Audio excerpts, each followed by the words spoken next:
لقد من الله على المؤمنين إذ بعث فيهم رسولا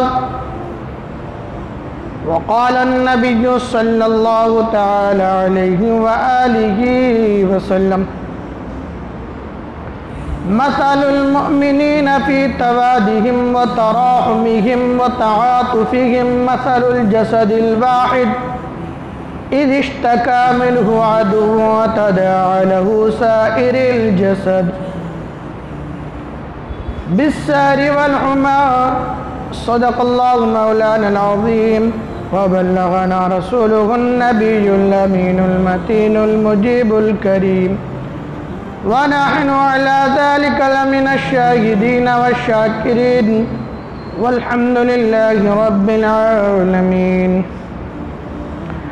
بعد توحید کے متوالو، شمع رسالت کے پروانوں، غوث و خواجہ و رضا کے دیوانوں، اولیاء امت کے جانثاروں، آئیے ہم سب مل کر وساقہ انعامدار، دونوں عالم کے مالک و مختار، ہم غریبوں کے غمگسار، سیاح لامکہ، نور کے آنکھوں کے تارے، کشتی ملت کے کھیون ہارے، کونین میں سب سے انوکھے اور سب سے نرالی، دائی حلیمہ کے جگر بارے، سیدہ آمینہ کے دلارے، اللہ کے حبیب، ہم سب بیماروں کے طبیب، آمینہ کے لال، گنبد خضرا میں آرام فرمانے والے، صدیق کے جانی، زہرا کے بابا، حسنین کے نانا، جناب محمد رسول اللہ صلی اللہ تعالیٰ علیہ وسلم کی دربار گوہربار میں عقیدت و محبت کے ساتھ درود و سلام کی ڈالیاں نچھاور کریں اور پڑھیں بآواز بلند، اللہم صلی علی سیدنا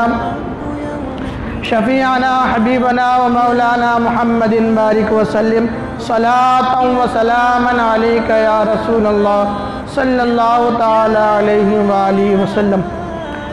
ڈاکٹر علامہ اقبال فرماتے ہیں کہ لوح بھی تو قلم بھی تو تیرا وجود الکتاب، گنبد آبگین رنگ تیرے محیط میں حباب. اور علامہ اقبال فرماتے ہیں یا رسول اللہ صلی اللہ تعالیٰ علیہ وسلم لوح بھی آپ کی وجہ سے ہے، یا رسول اللہ صلی اللہ تعالیٰ علیہ وسلم قلم بھی آپ کی وجہ سے ہے. اور آگے ارشاد فرماتے اللہ نے جتنے بھی چیزیں دنیا میں بنائی ہے، علامہ اقبال فرماتے ہیں کہ یا رسول اللہ صلی اللہ تعالیٰ علیہ وسلم ذرہ نگین کو، ذرہ ریگ کو بنایا تو نے طلوع آفتاب. اللہ کے حبیب سے عرض کرتے ہیں یا رسول اللہ صلی اللہ تعالیٰ علیہ وسلم دنیا کا کوئی بھی ذرہ اگر چمکا ہے نا، آپ کے صدقے میں چمکا ہے. دنیا میں کوئی بھی ایک ذرہ بھی چمکا ہے، آپ کے وسیلے سے چمکا ہے. کوئی پیر، کوئی مولوی، کوئی مشائخ، کوئی ولی، دنیا میں جتنے بھی چیزیں ہیں، حتیٰ کہ نبی بھی اگر چمکے ہیں تو میرے نبی کی وجہ سے ہی، سرکار دو عالم صلی اللہ علیہ وسلم کی وجہ سے ہی تمام کائنات کو عروج ملا ہے، تمام کائنات کو عروج ملا ہے، تمام کائنات کو اللہ نے وجود بخشا ہے میرے نبی کے صدقے میں. اور آگے علامہ اقبال فرماتے ہیں کہ شوق اگر تیرا نہ ہو، شوق اگر تیرا نہ ہو، میری نماز کا امام، میرا قیام بھی حجاب، میرا سجود بھی حجاب. یا رسول اللہ، علامہ اقبال فرماتے ہیں کہ یا رسول اللہ صلی اللہ علیہ وسلم میں نماز بھی پڑھتا رہوں، روزے بھی رکھتا رہوں، بڑے بڑے حج بھی کرتا رہوں، زکوٰۃ بھی دیتا رہوں، مگر جب آپ کی عزت کی باری آئے، جب آپ کی شان کی باری آئے اور میں نہ نکلوں تو یا رسول اللہ میری نماز بھی قبول نہیں ہے، یا رسول اللہ میرا حج بھی قبول نہیں ہے، یا رسول اللہ میری زکوٰۃ بھی قبول نہیں ہے. یہ نماز، روزے، حج، زکوٰۃ میرے نبی کی وجہ سے ہے. اگر میرے نبی نہ ہوتے، نماز نہ ہوتی، زکوٰۃ نہ ہوتے، یہ تمام دنیا کا کوئی ذرہ نہ ہوتا، یہ تمام کائنات وجود میں آئی ہے میرے نبی کے وسیلے سے. اس لیے تو میرے امام بول پڑھتے ہیں وہ جو نہ تھے تو کچھ نہ تھا، وہ جو نہ ہو تو کچھ نہ ہو، ارے جان ہے وہ جہان کی، جان ہے تو جہان ہے. اور آگے میرے امام فرماتے ہیں یا رسول اللہ زمین و زماں تمہارے لیے، مکین و مکاں تمہارے لیے، چنیو چنا تمہارے لیے، بنے دو جہاں تمہارے لیے، ہم آئے یہاں تمہارے لیے، اٹھے بھی وہاں تمہارے لیے. تمام چیزیں تو رسول اللہ صلی اللہ علیہ وسلم کے لیے، تمام چیزیں جتنی بھی دنیا میں کوئی پیر، کوئی مولوی، اگر میری بھی عزت ہوتی نا تو میرے نبی کے وسیلے سے مجھے یہ عزت ملی ہے. یہ میری خود کی عزت نہیں ہو سکتی ہے، اور کسی کوئی بھی شخص کا ذاتی عزت ہو ہی نہیں سکتی۔ کوئی وہ کہہ سکتا ہے نا کہ میری یہ عزت ہے، بھائی تیری عزت نہیں ہے، تو امت محمد ہے اس لیے لوگ تیری عزت کرتے ہیں، تو نبی کا غلام ہے اس لیے تو تیری عزت کرتے ہیں، تو مسلمان ہے تب تیری عزت کرتے ہیں۔ یوں ہی تیری عزت نہیں ہوتی ہے، تیری عزت کو میرے نبی نے بخشا ہے، میرے نبی نے تیری عزت کی عزت بڑھائی ہے۔ اب سر حضرت علامہ اقبال اگر پڑھیں گے آپ، اگر ان کو پڑھا جائے تو یہ سارے جہاں سے اچھا ہندوستان ہمارا، یہ کس کا کلام ہے؟ یہ علامہ اقبال نے لکھا تھا۔ سارے جہاں سے اچھا ہندوستان ہمارا، ہم بلبلے ہیں اس کے یہ گلستاں ہمارا۔ یہ ملک ہمارا ہے نا، تو کوئی تو یہ نہیں کہہ سکتا کہ ہم پاکستان کی بات نہ کریں، کوئی یہ نہیں کہہ سکتا ہم چین کی بات نہ کریں، کوئی یہ نہیں کہہ سکتا ہم عرب کی بات نہ کریں، کوئی یہ نہیں کہہ سکتا قطر کویت کی بات نہ کریں، کیونکہ علامہ اقبال فرماتے ہیں کہ چین و عرب ہمارا، ہندوستان ہمارا، ہم مسلم ہیں، ہم وطن ہے سارا جہاں ہمارا، مسلم ہے ہم وطن ہے سارا جہاں ہمارا۔ یہ کائنات تو میرے نبی کی وجہ سے ہوئی ہے، اور ہم ان کے غلام ہیں تو یہ کائنات ہماری ہوئی۔ اسی لیے تو کسی نے کئی خوب کہا ہے کہ ہمیں کرنی ہے شہنشاہ بطحا کی رضا جوئی، وہ اپنے ہو گئے تو رحمت پروردگار اپنی، وہ اپنے ہر انسان کو یہ چاہیے کہ مالک کو اپنا بنانا ہے، مالک اپنا ہو گیا تو اس مالک کے تمام خزانے اپنے ہو جاتے ہیں، مالک اپنا ہو گیا تو مالک کے خزانے اپنے ہو جاتے ہیں۔ اسی لیے تو کہتے ہیں کہ ہمیں کرنی ہے شہنشاہ بطحا کی رضا جوئی، کہتا ہے کہ ہم تمام مسلمانوں کو چاہیے کہ میرے نبی کی رضا حاصل کرے، میرے نبی کی خوشنودی حاصل کرے۔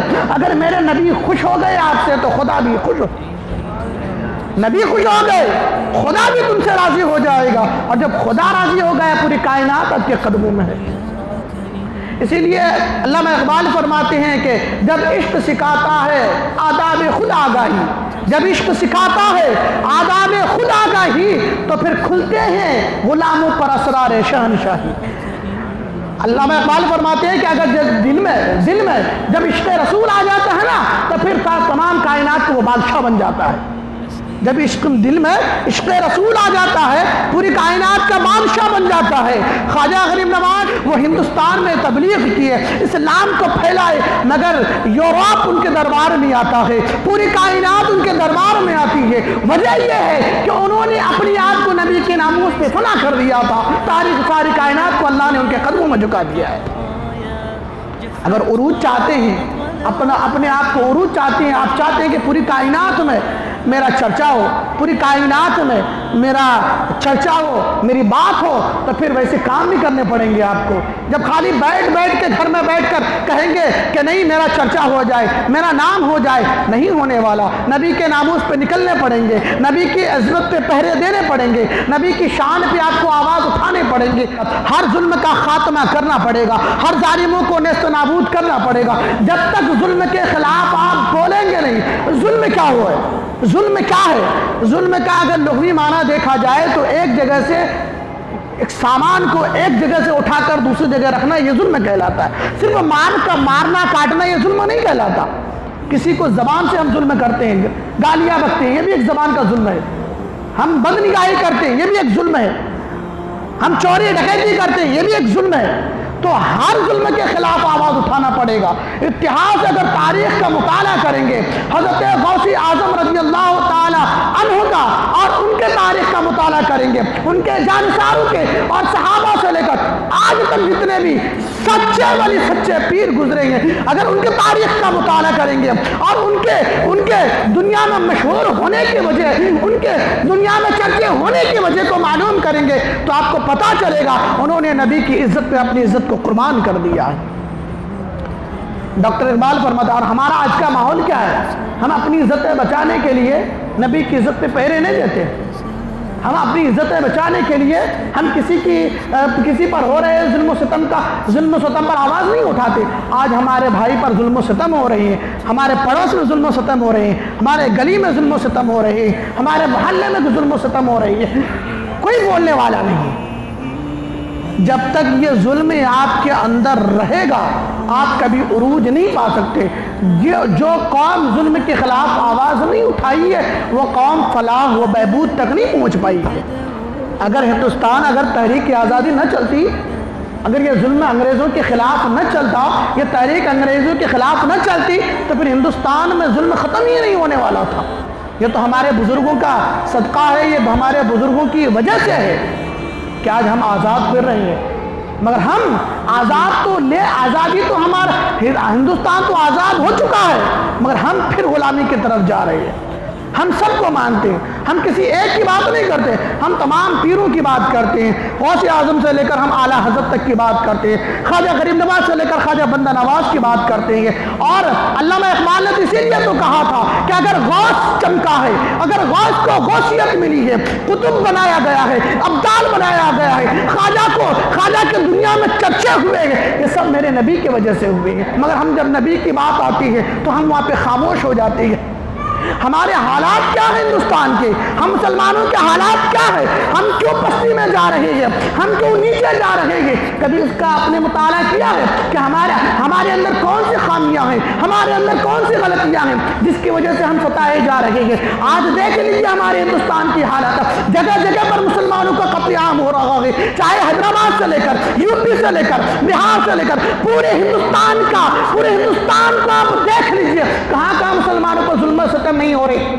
اگر بنگلہ دیش میں اگر ہنسا بھڑک اٹھتی ہے، اگر بنگلہ دیش میں اگر مذہبی بنیاد پر کوئی جھگڑے ہوتے ہیں، اس کے آثار ہندوستان میں نظر آتے ہیں۔ دیکھ لیجیے تریپورہ کا حال کیا ہو رہا ہے، مسلمانوں کی آبادی کم ہے، 10 کلومیٹر کا یہ رقبہ ہے، 10 کلومیٹر کا یہ رقبہ ہے، یہ پورا صوبہ ہی تریپورہ 10 کلومیٹر کے میں رقبے میں ہے، ان میں 32 لاکھ کے قریب لوگ رہتے ہیں، اس میں 3 سے 4 لاکھ کے قریب مسلمان بھی رہتے ہیں، اس میں سکھ بھی رہتے ہیں، عیسائی بھی رہتے ہیں، مگر یہ ظالم لوگ کبھی عیسائیوں پر حملہ نہیں کرتے، کبھی یہ ظالم لوگ کسی یہودی پر حملہ نہیں کرتے، یہ لوگ مسلمانوں کو اٹیک کرتے ہیں، مسلمانوں پر ظلم و ستم کرتے ہیں، کیونکہ انہیں پتا ہے کہ یہودی ان کے قبضے میں ہے، انہیں پتا ہے عیسائی ان کے قبضے میں ہے، انہیں پتا ہے سکھ ان کے قبضے میں ہے، اگر کوئی ان کے قبضے میں نہیں ہے تو وہ مسلمان نہیں ہے، کیونکہ مسلمان کسی کی غلامی کرنا پسند نہیں کرتا۔ ہم نے اپنے گردن کو نبی کے قدموں میں بچھا دیا، ہم نے اپنے گردن کو نبی کے نام پہ فروخت کر دیا ہے۔ مدینے کے بازار میں ہم نے اپنے گردن، اپنی ذات، اپنی عظمت تمام کو فروخت کر دیا، بیچ دیا ہے نبی کے لیے۔ اب ہم کسی کے ہاتھ پر اپنی عزتیں بیچنے والے نہیں ہیں۔ آج پریشان حال دیکھیے، ہمارے لیڈران بول رہے ہیں 15 مسجدوں کو جلا دیا گیا، تریپورہ میں 15 مسجدوں کو جلا دیا گیا، مسلمانوں کا قتل عام ہوا، مسلمانوں کو شہید کیا گیا۔ آج ہم اس فکر میں ہیں کہ ارے وہاں ہو رہا نا، یہاں پہ نہیں ہو رہا نا۔ اس لیے تو ڈاکٹر راحت اندوری ایک شاعر گزرا ہے، اس نے کہا کہ لگے گی آگ تو آئیں گے گھر کئی زد میں، لگے گی آگ تو آئیں گے گھر کہیں زد میں، یہاں پہ صرف ہمارا مکان تھوڑی ہے۔ اگر پڑوس میں آگ لگی ہے نا تو یہ مت سمجھیے کہ وہ پڑوس کے گھر میں آگ لگی ہے، یہ اگر لپیٹے میں لینا چاہے تو پورے ملک کو لے سکتی ہے۔ اسی لیے آج بھی مگر واہ قربان جائیں ہمارے علماءوں پر، کئی علماء کرام ہمارے تریپورہ گئے، مسلمانوں کی عیادت کی، مسجدوں کو دیکھا، مگر یہ ظالم حکومتوں نے کیا کیا؟ انہیں نظر بند کر دیا گیا، ان کو جیلوں میں ڈال دیا گیا۔ کہ وجہ کیا ہے؟ بنگلہ دیش میں مسلمانوں پر، ہندوؤں پر، کفاروں پر، تمام جتنے بھی لوگ تھے ان پر ظلم ہوا تو بنگلہ دیش کی حکومت نے مسلمانوں کو جیل میں ڈالا۔ وجہ یہ ہے کہ برابری کی بات ہے، وہاں پہ ڈیموکریسی ہے تو ہندوستان میں بھی ڈیموکریسی ہے، یہ بھی یاد رکھنا چاہیے۔ وہاں پہ 400 مسلمانوں کو جیل میں ڈالا گیا، وجہ یہ تھی کہ وہ لوگ مندروں میں جا کر تہلکہ مچائے تھے، وہ لوگ مندروں کو تشدد کا نشانہ بنائے تھے، تو وہاں کی حکومت نے ان 400 مسلمانوں کو جیل میں ڈال دیا گیا۔ ہمارے ہندوستانی وزیر خارجہ نے اپریسیشن ایک لیٹر بھیجا کہ بہت اچھا کام کیا، ظلم کے خلاف آواز اٹھانا چاہیے۔ وہاں پہ ان کی بنگلہ دیش کی حکومت کی تعریف کی، ہندوستانی وزیر خارجہ پالیسی نے وہاں کی تعریف کی۔ چلو ٹھیک ہے، تم نے تعریف کر دی، مگر ذرا اپنے ملک کے حالات تو دیکھ لیتے۔ تمہاری نظر دوسرے ملک پہ ہے، اپنے ملک پہ تمہاری نظر کہاں جاتی ہے؟ تم اپنی آنکھیں بند کر لیتے ہو۔ آج بھی اگر ہم مسلمانوں پہ ہو رہے ظلم و تشدد پہ نہیں بولیں گے، ہماری آنے والی نسلیں گونگی پیدا ہوں گی، ہماری آنے والی نسلیں گونگی پیدا ہوگی، کیونکہ اللہ کے حبیب نے ارشاد فرمایا مثل المؤمنین فی توادہم تراہم وتعاطفہم، اللہ کے حبیب فرماتے ہیں کہ مسلمان آپس میں رحم دلی میں اور ہمدردی میں اس قدر ہے، مثل الجسد الواحد، وہ تمام مومنین مسلمان آپس میں اس طرح ہے جس طرح سے ایک انسان کا جسم ہوا کرتا ہے۔ اللہ کے حبیب آگے ارشاد فرماتے ہیں، اللہ کے حبیب آگے اور ارشاد فرماتے ہیں اِذِ اشْتَكَىٰ مِنْهُ عَدُوٌّ تَدَاعَىٰ لَهُ سَائِرِ الْجَسَدِ بِالسَّهْرِ وَالْحُمَىٰ، اللہ کے حبیب فرماتے ہیں مومنین تمام مسلمان، چاہے وہ عرب کا ہو یا پاکستان کا ہو یا بنگلہ دیش کا ہو، کائنات کے کسی بھی ذرے کا مسلمان ہو، وہ ہمارے اس طرح قریب ہے، ہم لوگ اس طرح ایک جسم میں ہے جس طرح سے ایک انسان کا جسم ہوتا ہے۔ اگر ایک انسان کا پورا ڈھانچہ ہے، اگر ایک انسان کے ہاتھ کو چوٹ لگتی ہے تو پورا جسم متحرک ہوتا ہے، اگر انسان کے ایک حصے کو اگر زخم لگتی ہے تو پورا جسم اس کی زد میں آتا ہے۔ میں اسی لیے اللہ کے حبیب نے مثال دے کر بتائی، پورے مومن پورے مسلمان آپس میں اس طرح سے گئے، مگر آج ہم کیوں نہیں آواز اٹھا رہے ہیں؟ ہمارے بھائیوں پر ظلم و ستم ہو رہے ہیں، برما کے مسلمانوں پر کیا ظلم و تشدد ہو رہے ہیں، فلسطین کو دیکھ لیجئے، افغانستان کو دیکھ لیجئے، کشمیر کو دیکھ لیجئے، آواز اٹھانے والا کوئی نہیں۔ ہم نے جس کو پارلیمنٹ میں بھیجا ہے وہ ہمیں اپنا قائد بنا کر بھیجا تھا، وہ لوگ بھی کسی کی گود میں جا کر بیٹھ چکے ہیں، انہیں اپنی اسلام سے کوئی لینا دینا نہیں، لوگوں سے کوئی ہمدردی نہیں، وہ اپنی سیاست چمکانا چاہتے ہیں، وہ اپنی روٹیاں سیکنا چاہتے ہیں۔ مسلمانوں خوددار بننا پڑے گا، اپنی آپ کے زندگی مستقبل خود اپنی آپ کو سنوارنی پڑے گی۔ اور تم اپنی زندگی کو مستقبل کو اچھا بنانا چاہتے ہو، بہتر بنانا چاہتے ہو تو تمہیں بہادر بننا پڑے گا۔ اگر تم بہادر نہیں بن سکتے، بزدلی رہو گے، بزدلی میں زندگی گزارو گے، تو پھر تمہارا حشر یہی ہوگا کہ تمہارے قبروں پہ تمہاری نسلیں فاتحہ تو دور، تمہارے قبروں پر تمہاری نسلیں کتے اور سور چھوڑے جائیں گے۔ دیکھ لیجیے اتہاس، ہلاکو خان کا کیا حال ہوا، چنگیز خان کا کیا حال ہوا، ان کی قبر نہیں مل رہی ہے۔ ہمارے اسلام کے نمائندوں کی قبر علی الاعلان کھلی ہوئی ہے۔ اگر دیکھا جائے تو پہاڑی شریف کی چوٹی پر بابا شرف الدین آرام فرما ہے، نام پلی میں بابا یوسفین آرام فرما ہے، دہلی میں نظام الدین اولیاء آرام فرما ہے۔ ہم قبروں کو چھپاتے نہیں، ہم نے وہ کام کر کے دنیا سے گئے کہ کائنات ہماری قدم چومے گی، ہم وہ کائنات ہمارے قدم چومنے پر مجبور ہو جائے گی، کیونکہ ظلم کا خاتمہ ہمیں کرنا پڑے گا۔ کوئی صلاح الدین ایوبی نہیں آنے والا، کوئی صلاح الدین ایوبی نہیں آنے والا، قاسم بن حسن نہیں آنے والے، کوئی امام حسین نہیں آنے والے، کوئی اعلیٰ حضرت نہیں آنے والے، کوئی غوث اعظم نہیں آنے والے۔ ہم میدان میں اترنا پڑے گا، پھر غوث اعظم کو پکارو، پھر غوث اعظم کی مدد ہوگی۔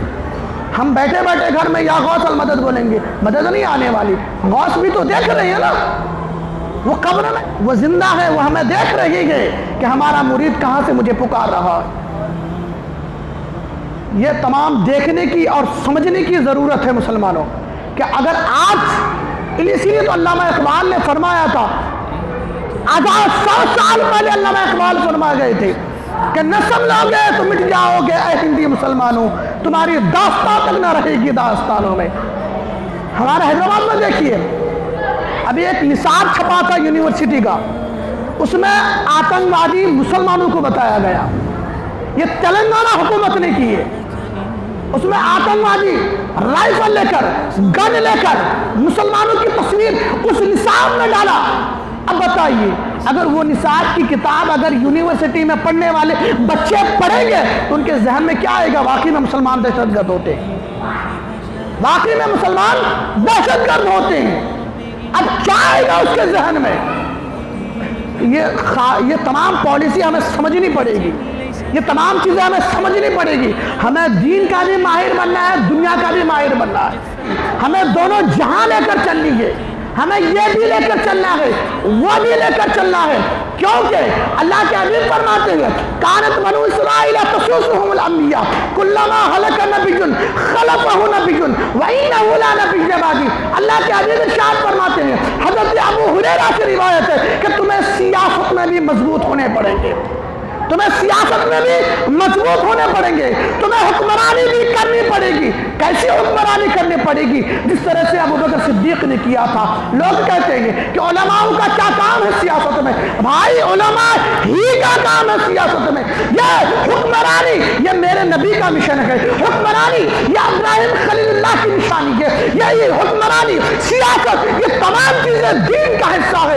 آج ہم نے اس کو دین سے جدا کر دیا، اسی لیے تو اللہ نے اقبال نے فرمایا تھا، اسی لیے اقبال فرماتے ہیں کہ جلال بادشاہی ہو یا جمہوری تماشا، جدا ہو دین سے سیاست تو رہ جاتی ہے چنگیزی، جدا ہو دین سے سیاست تو رہ جاتی ہے چنگیزی۔ اگر دین سے اگر سیاست کو جدا کر دیں گے نا تو پھر ایسے ظالم حکمران آئیں گے، نبی کا غلام نہیں آئے گا۔ اگر دین سے اگر سیاست کو جدا کر دیں گے تو پھر ایسے ظالم حکومت آئے گی، ایسے کم نخت لوگ مسرد حکومت میں بیٹھیں گے جو ہمارا استعمال کریں گے، ہمارے خون کے پیاسے رہیں گے۔ ان لوگوں کے مسلمانوں کو دیکھو ذرا، تریپورہ کے مسلمان 3 سے 4 لاکھ ہیں، انہوں نے اپنے جذبات اور احساسات کا مظاہرہ کیا، یہاں پہ کسی پر FIR نہیں ہوئی ہے۔ ہمیں سمجھنا ہوگا، یہ ممبر پہ بیٹھ کر یہ باتیں کرنی ہوگی۔ اگر انسان کو دین کا شعور ہے تو پھر انہیں سیاست کا بھی شعور ہونا چاہیے۔ ہمیں ضرورت نہیں ہے ان گدیوں کی۔ ہمارے بادشاہ، ہمارے علماء نے، ہمارے اسلاف نے ایسے بادشاہی کو ٹھوکروں پہ رکھا تھا۔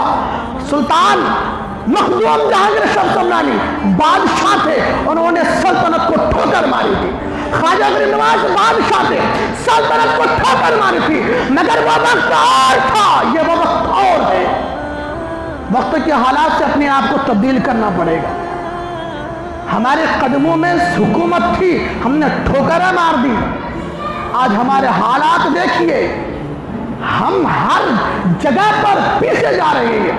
تکلیف مجھے ہوتی ہے کہ میرا مسلمان بھائی کو شہید کر رہا ہے اس بنا پر کہ وہ مسلمان ہے، اس بنا پر اسے قتل کر رہا ہے کہ وہ مسلمان ہے۔ اور اللہ کے حبیب فرماتے ہیں جہاد کرنا ہے نا تو حدیث پاک سنیے، اللہ کے حبیب فرماتے ہیں ان افضل الجہاد کلمۃ الحق عند سلطان الجابر، سب سے بڑا جہاد ہے کہ تمہارے اوپر ظالم حکمران ہو، تمہارے اوپر ظالم حکومت ہو، تم ان کی آنکھوں میں آنکھیں ڈال کر حق بات کرو، یہ سب سے بڑا جہاد ہے۔ تیر و تلوار لے کر میدان میں جانا یہ جہاد اکبر ہے، مگر جہاد یہ بھی ہے، یہ سب سے بڑا جہاد ہے کہ تم کسی ظالم کے سامنے کھڑے ہو کر حق گوئی کرو۔ اسی لیے تو ابراہیم خلیل اللہ نے نمرود کے سامنے جو وقت کا بادشاہ تھا ان کے سامنے کھڑے ہو کر کلمۃ الحق خدا کے توحید کا اعلان فرمایا تھا۔ اور آج ہمارا حال کیا ہے؟ نظام الدین اولیاء رحمت اللہ تعالی علیہ پر ہم دیوالی کے چراغاں کر رہے ہیں، معاذ اللہ رب العالمین۔ یہ ہم مسلمان ہو گئے، یہ مزار، یہ اولیاء اللہ کی آستانے، یہ خانقاہیں، یہ چراغاں کرنے کے لیے ہے۔ ہم اپنا تہوار، اپنے فیسٹیول، اپنی عیدوں کو اس طرح سے نہیں مناتے۔ مسلمان اتنے بد کردار ہو گئے کہ ہم اپنا فیسٹیول، اپنی عید اپنے اس طرح سے نہیں مناتے جتنے ہم اغیاروں کے تہواروں کو مناتے۔ کتنے مسلمان تھے کل جو پٹاخے پھوڑ رہے تھے، معاذ اللہ رب العالمین، اللہ ہماری حفاظت فرمائے۔ ایمان و عقیدے کی مسجد میں بیٹھا تھا، ایسا لگ رہا تھا کہ مسجد گونج اٹھے گی، مسجد ٹوٹ کے گر جائے گی، اتنے دھماکے ہو رہے۔ یہ مسلمان ہے؟ پھر اپنے ان کو مسلمان کہتے ہیں تو اپنا نام کافر رکھ لو۔ تمہیں عید میلاد النبی کے جھنڈیوں پہ تمہیں اعتراض ہوتی ہے، اور یہی کم نخت لوگ کل یہ ان کے دیوالیوں پہ مبارکباد پیش کر رہے تھے۔ یہ کون سا مسلمان ہے؟ ہمیں بھی تو سمجھاؤ، ہم نے بھی تو دین پڑھا ہے، ہم نے بھی دین پڑھا ہے، ہم نے بھی قرآن کی تلاوت بھی کی ہے، ہم نے پڑھی ہے، ہم نے بھی احادیث پڑھی ہے، بتاؤ تو صحیح تم نے کون سا دین لے کر آ گئے کہ کافروں کے تہواروں میں تم خوشیاں مناؤ اور نبی کے میلاد میں تم دلیلیں مانگو؟ شرم آنی چاہیے۔ اور تمہیں تو کرنا یہ چاہیے تھا، نظام الدین اولیاء آستانے کے سجادہ نشین کو کرنا یہ چاہیے تھا کہ ان کفاروں کو دعوت توحید دیتے، ان کو دین کی دعوت دیتے، مگر ان کے نام پہ ان کے ساتھ ہم کہتے ہم سیکولر ہیں۔ قرآن میں بتاؤ سیکولر کون سا ہے؟ بڑے بڑے حدیث کے ماننے والے ہو، تم تو دلیلیں پوچھتی ہو میلاد النبی پہ، تو بتاؤ دیوالی منانا تم نے احادیث سے نکالا یا قرآن سے نکالا؟ تم مسلمان ہو، ہزاروں روپے کے پٹاخے پھوڑ دیے، مگر تمہیں جھنڈے اگر عید میلاد النبی پہ لگانے کے لیے کہہ دیا تو دلیلیں مانگنے کے لیے کم رکھو۔ یہ مسلمان ہے اور دعویٰ کرتے ہیں ہم نبی کے غلام ہیں۔ یہ کون سی غلامی ہے؟ ذرا بتاؤ تو صحیح کون سی غلامی ہے یہ؟ شرم آنی چاہیے۔ اللہ ایسے مسلمانوں کو پھر ہدایت نہیں دیتا، پھر آخری میں اس کا حال یہی ہوتا ہے کہ وہ کفر میں اس کی موت ہوتی ہے۔ یہ آج ہمارا یہ حال ہو گیا ہے۔ ہم یہاں پہ دیے جلاتے رہے نظام الدین پر، تیروپورا پر اس کم وقتوں نے ہمارے مسجدیں جلا دی۔ کس طرف جا رہے ہیں ہمارا؟ تریپورا میں انہوں نے مسجدیں جلائی، تم یہاں محبت کا پیغام دیتے رہے نظام الدین پر، اور ہم تریپورا پر ہمارے مسلمانوں کو شہید کیا گیا۔ یہ ہمارا کردار ہو گیا۔ ہم بات کرنے لگے تو پھر کہتے ہیں کہ یہ فلانی بات ہے فلانی بات ہے۔ اگر یہ بات ہے ہم نہیں بتائیں گے تو پھر قوم کو کون سمجھانے آئے گا؟ خود خدا تو زمین پہ آنے والا نہیں، خدا اپنے بندے کو پکڑ پکڑ کے سمجھانے والا تو نہیں، یہ تو سمجھائیں گے علماء ہی نا۔ تو یہ علماء کا کام ہے، مگر یہ ہمارے بڑی ذمہ داری کے ساتھ عرض کر رہا ہوں، ہمارے علماء بھی نے آج کل حق چھپانے لگے، حق بیانی نہیں کرتے۔ یہ لوگ بھی پیسے کے مرید بن گئے ہیں، یہ لوگ بھی دولت کے خوگر بن گئے، یہ لوگ جتنے بھی پیر مشائخ بنے بیٹھے ہیں، ہم ان کے قدم چومنے کے لیے تیار، ان کا سر ان کے پیر ہمارے سروں پر، مگر کبھی نبی کی عظمت پہ تو بات تو کر لو، کبھی مسلمانوں پر ظلم ہو رہے ان پہ بات تو کر لو۔ یہ سلمان ازہری اللہ ان کو جنت نصیب کرے، اللہ ان کے حیات دراز کرے۔ یہ بندہ اگر کبھی بھی بولتا ہے نا تو اپنے مسلمانوں کی فلاح بہبود کے لیے ہمیشہ سب سے پہلے آواز اٹھاتا ہے۔ قمر عثمان غنی عالم دین ہے، وقت کے ناموں سے رسالت کے پہرے دار ہیں۔ ہمارے علماء جو علماء ہمارے تریپورا گئے وہاں کے حالات کا جائزہ لینے کے لیے، ان تمام علماءوں کو عالم دین کو جیلوں میں بند کر دیا گیا اور ان کی درخواست کو ان کے بیل کو بھی خارج کر دیا گیا۔ اب ان کی نفرت کو دیکھو، ان کی نفرت کس حد تک پہنچ چکی ہے، اور ہم ان سے محبت کا، ان کی دیوالیوں پہ، ان کے پٹاخوں پہ ہم ان کا ساتھ دیتے نظر آ رہے ہیں۔ یاد رکھو اللہ کے حبیب نے فرمایا کہ آج تم جن سے محبت کرتے ہو نا، کل قیامت کے دن اسی کے ساتھ اٹھائے جاؤ گے۔ اگر تمہیں کفر سے محبت ہے تو پھر قیامت کے دن انہی کافروں کے ساتھ اٹھائے جاؤ گے۔ اگر تمہیں نبی سے محبت ہے تو پھر نبی کے غلاموں جیسا کام بھی کرو۔ ڈیموکریسی ہے، یہاں پہ جمہوریت ہے، اس کا مطلب یہ نہیں کہ اپنا مذہب چھوڑ کے دوسرے کے مذہب کو اپناؤ۔ تو پھر کافری کیا ہے؟ تم مسلمان بھی ہو، مسجد میں نماز بھی پڑھتے ہو اور ان کے مندر میں بھی جاتے، تو وہ کہتے ہیں کہ عشق قاتل سے مقتول سے ہمدردی بھی، بتا قیامت میں کس سے محبت کا جزا مانگے گا؟ خدا کی عبادت بھی اور ابلیس سے یارانہ بھی، بتا قیامت میں نمازوں کا کس سے جزا مانگے گا؟ تم یہاں بھی وہاں بھی، تو کس سے مانگو گے اپنے عبادت کا جزا؟ کس سے مانگو گے اپنے ریاضت کا صلہ؟ کوئی ایک سمت تو طے کرو، اس پار ہو یا اس پار ہو۔ دونوں پیر پھیلا کر نہیں چلا کرتے، ہم دو کنارے پر ٹھہر نہیں سکتے۔ مسلمان کا ایک ہی کنارہ ہوتا ہے، چاہے اس پار ہو یا اس پار ہو۔ سرکار دو عالم صلی اللہ علیہ وسلم کے سچے سچے پیارے پیارے غلاموں، آج یہ ہمیں آپ کو سمجھنا پڑے گا۔ جمہوریت ہمارے ہندوستان میں جمہوریت ہے، ڈیموکریسی ہے، اس کا احترام کیجئے، مگر اس کا یہ مطلب نہیں کہ اپنے اس پیشانی کو جھکانا یہاں چاہیے تو وہاں پہ جھکا رہے۔ اللہ ہمیں رزق دینے والا ہے، اللہ ہمیں پالنے والا ہے، اللہ ہماری حفاظت کرنے والا ہے۔ اللہ نے ہمیں زبان دی ہے تو بولو نا، اللہ نے ہمیں زبان دی، طاقت دی ہے، بولیے، کفر کے خلاف، ظلم کے خلاف، قاتلوں کے خلاف آواز اٹھائیے۔ اگر یہی آواز اگر نہیں اٹھائے تو خدا کی قسم اللہ کے حبیب صلی اللہ علیہ وسلم نے تمام کھل کر ظالموں کا مقابلہ فرمایا۔ سرکار دو عالم صلی اللہ علیہ وسلم کو جو صادق کہتے تھے، امین کہتے تھے، وہ لوگ بغاوت کرنے لگے، کیونکہ انہیں معلوم تھا کہ یہ ہمارے بتوں کے خلاف، ہمارے معبودوں کے خلاف بات کر رہے۔ سرکار آج کل ہمارے مسلمان ہوتے ہیں، اگر یہی مسلمان جب ہوتے ہیں تو یہ کہتے ہیں کہ کہاں اس چکر میں پڑ گئے، سب مل جل کے رہیں گے نا، یہ اسلام سے نہیں پھیلنے والا تھا۔ سرکار جیسی اعلان فرمایا لوگ تتر بتر ہو گئے، لوگ منتشر ہو گئے، سوائے صدیق اکبر کے۔